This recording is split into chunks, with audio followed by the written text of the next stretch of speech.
नमस्कार. यंदाच्या रक्षाबंधनाला भावाचं तोंड गोड करण्यासाठी फक्त 10 मिनिटात बनवा ही तोंडात विरघळणारी शाही खोबरा बर्फी. ही बर्फी अगदी मोजक्या साहित्यात बनते, पण अगदी तोंडात विरघळते. तर त्यासाठी लागणारं साहित्य आता आपण बघूयात.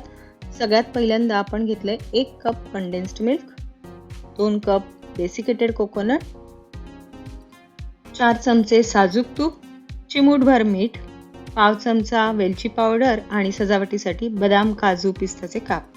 चला तर मग रेसिपीला सुरुवात करूया. त्यासाठी सगळ्यात पहिल्यांदा मी कढईमध्ये 2 चमचे साजूक तूप घालून घेते.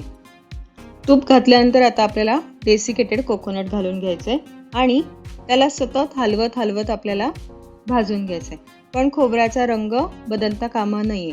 आपण गॅस अगदी मंद ठेवायचा आणि अगदी 2 ते 3 मिनिटच आपल्याला हे खोबरं भाजून घ्यायचंय. माझं खोबरं भाजून झालेलं आहे. तुम्ही बघू शकता त्याचा अजिबात रंग बदललेला नाहीये.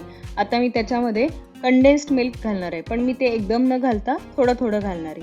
आता इथे तुम्हाला एक टिप म्हणजे जर तुम्हाला असं वाटलं की कढई आपली जास्त गरम झाली आहे, तर मध्ये गॅस तुम्ही बंद करू शकता. मधली थोडा वेळ प्रोसेस करा आणि पुन्हा गॅस चालू करा. काही हरकत नाही. तुम्ही बघू शकता मी उरलेलं कंडेन्स्ड मिल्क पण घालून घेतले आणि ते छान मिक्स करून घेते.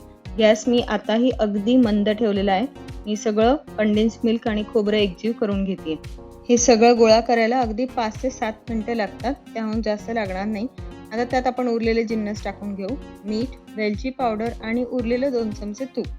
त्यानंतर आपल्याला पुन्हा एकदा हे सगळं मिक्स करून घ्यायचं आहे. तुम्ही बघू शकता त्याचा गोळा छान बनून तयार झालेला आहे. ह्याला अगदी 1 ते 2 मिनिटच लागतात.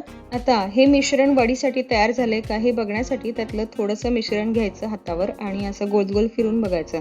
ते जर तयार झालं असेल तर अशी गोळी बनते. यानंतर मी गॅस बंद करते आणि एका ताटाला बटर पेपर लावून त्याला तूप लावून घेतलंय आणि आता त्याच्यावर गार्निशिंगसाठी मी खाली आधी बदाम, पिस्त्याचे काप घालते आणि त्यावर तयार बर्फीचं मिश्रण घालून घेते. आता ही प्रोसेस अगदी झटपट करायची आहे. ताट आधीच रेडी करून ठेवायचे. कढईत जर का हे मिश्रण जास्त वेळ राहिलं तर बर्फी सुकी पडते किंवा चिवट बनते. त्यानंतर वाटीला थोडंसं तूप लावायचंय आणि गरम मिश्रण लगेच पसरवून घ्यायचंय आणि मिश्रण थोडंसं थंड झालं की तुम्ही हातानेही असं पसरवू शकता. आणि आता यानंतर मी परत एकदा उरलेले बदाम, पिस्त्याचे काप, बदामाचे काप वरतून घालून घेते. हे अगदी ऑप्शनल आहे. तुम्हाला आवडत असल्यास तुम्ही घाला किंवा नाही घातलं तरी चालेल. आता यानंतर आपल्याला हे बर्फीचं मिश्रण एक 10 ते 15 मिनिटं थंड करून घ्यायचंय.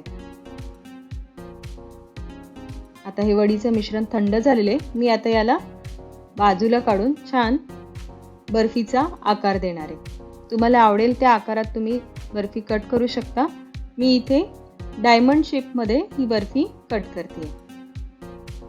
आता तुम्हाला बर्फी कट करताना जर असं वाटलं की सुरीला मिश्रण चिकटत आहे, तर सुरीला थोडंसं तूप लावून घ्या आणि मग ही बर्फी कट करा. तुम्ही बघू शकता की काय रसरशीत आणि मऊ अशी ही खोबऱ्याची बर्फी तयार झालेली आहे. वा, किती सुंदर दिसतीये. नक्की करून बघा. रक्षाबंधन स्पेशल शाही खोबरे बर्फी. आणि रेसिपी आवडल्यास चॅनलला लाईक, शेअर आणि सबस्क्राईब करायला विसरू नका. धन्यवाद.